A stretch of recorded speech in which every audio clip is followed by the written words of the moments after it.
আমাদের ব্রেইন না, করোনা এই কথাগুলো ভালো করে বুঝতে পারে না। হ্যাঁ, এটাই সত্য। আপনি জানেন কেন? আমি আপনাদেরকে দেখাবো।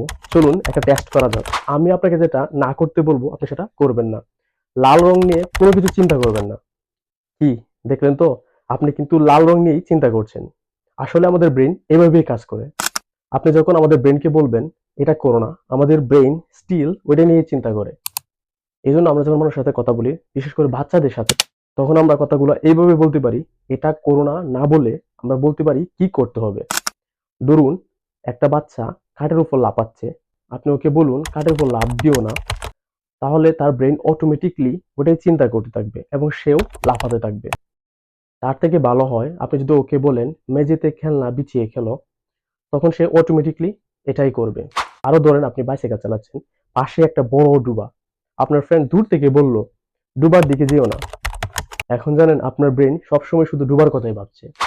যদি বলা হতো সোজা রাস্তায় চালাও, তখন আপনার ব্রেন কনফিডেন্স থাকতো, আপনি ইজিলি সেই ডুবাটা ক্রস করতে পারতেন।